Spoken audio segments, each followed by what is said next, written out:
We live many different lives. I've had several lives that do not resemble one another. They are interesting because time and space are expanding. The only thing that remains constant is the individual.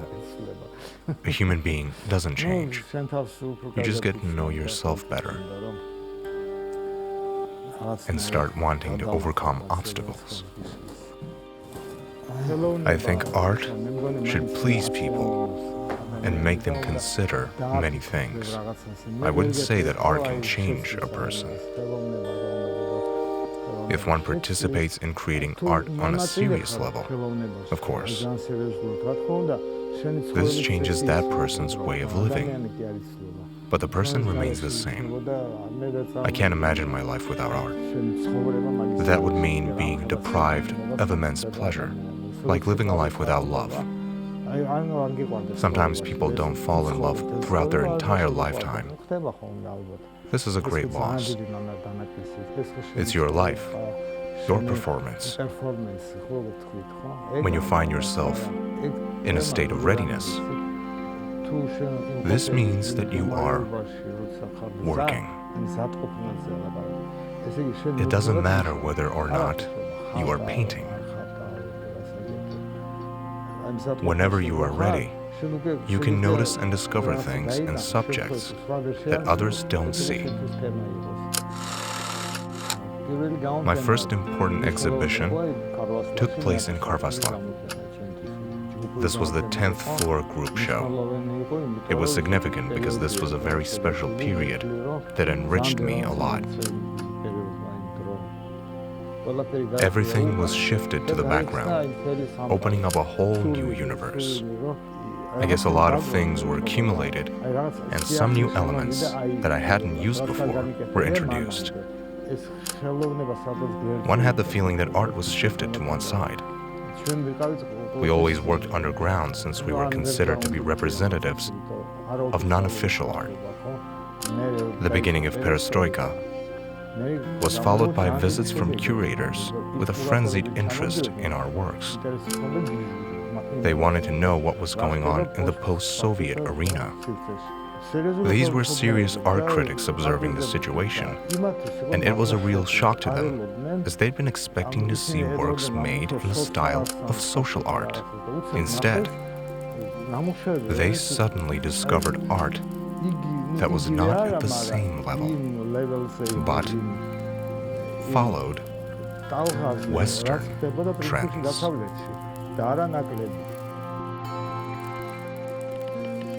Personally, I have never been in this kind of forest. The painting is based on my feelings. But I think that even if I had visited such a forest,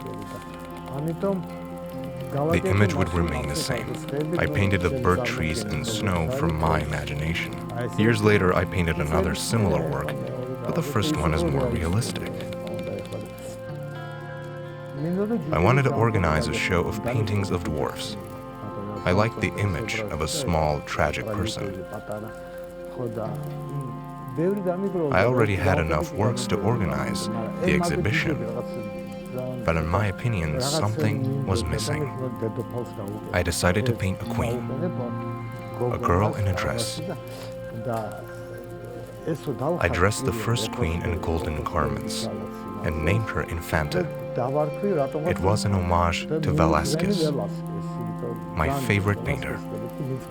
I painted my first Infanta for this show.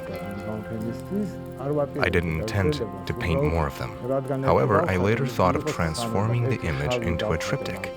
One image is dressed in black and another in silver. These are large-scale paintings. After having made 3 of them, I stopped. 90% of my work is based on intuition. One needs to trust one's intuition and taste, 2 things that are not taught. You might be taught how to paint well, but that's not enough. Occasionally, I experienced cases when I lacked the voice or the color. Suddenly, the chemical ingredients of the pigments were not sufficient. The previous exhibition of postcards was produced on the verge, since these colors were not available.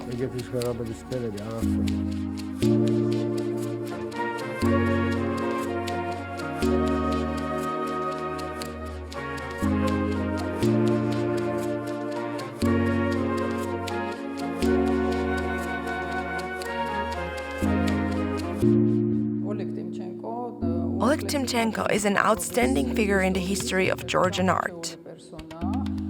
He experiments with many different media, but his identity is always clearly present, be it a performance, an action, or anything else. He always maintains his unique style and creative vision. Text and linguistic dimensions are very important to him. In my opinion, one of the best series is his small-scale sketches of the old city. These paintings include depictions of the old district of Tbilisi that differ significantly from stereotypical views. Based on its mood, approach, and emotional aspect, the Punctum series is one of the most serious created by the artist. The characters are loaded with vanity, are both part of this world, and face a mysterious space. Timchenko found a silhouette that personifies the feeling of pain, and which scales up to the myth of Sisyphus.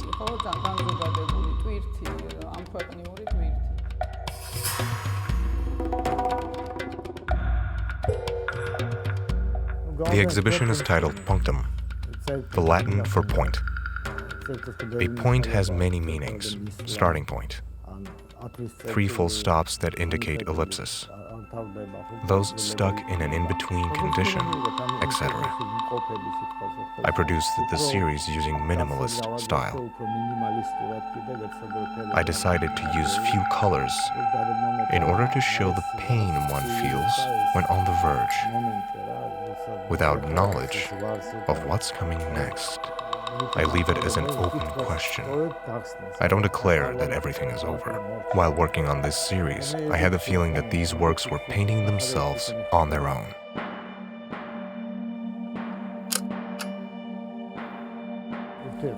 My relationship with gallerists. I took a different view of my gallerists. They are very pleasant, beautiful women, with only one man among them, Archil Darchia, who also happens to be my closest friend. I wanted to show them in very private settings, not as gallerists, but as female nudes, placed in situations where they feel comfortable.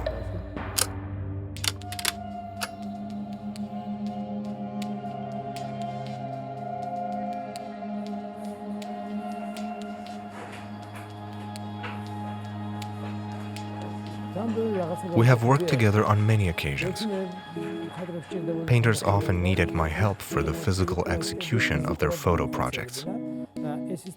Oleg is among the generation of artists who use photography as a medium. I have documented a lot of his activities. For example, his action at the market, where he exhibited his works, intending to sell them and bring them closer to the public. This is a very interesting work from 1997 called Rose in a Cube. Oleg placed a rose in a concrete box, which was later exhibited as a postmodernist sculpture in Alexander's garden.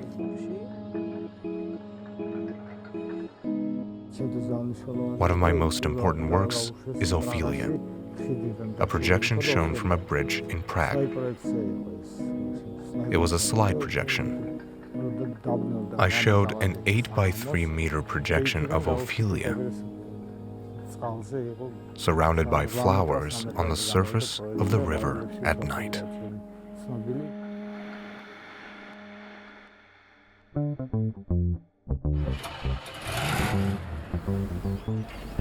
Freedom is when you have a choice. Freedom comes with choice. One has to regard certain things with humor. On the one hand, it helps. On the other hand, being too serious places one beyond the scope of art. Sometimes art itself can be very funny. I don't believe there is any serious art without humor. Everything is a performance, a game.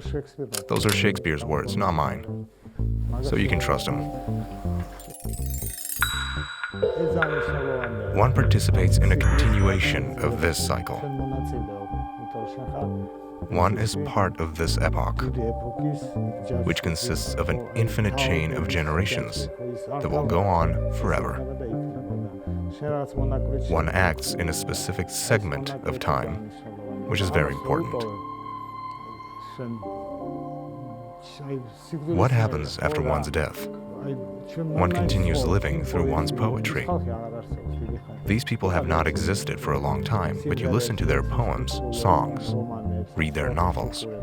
This means they're not dead, but continue to live. I think I will develop an understanding of what I have to say a little later. On the other hand, have I said anything at all?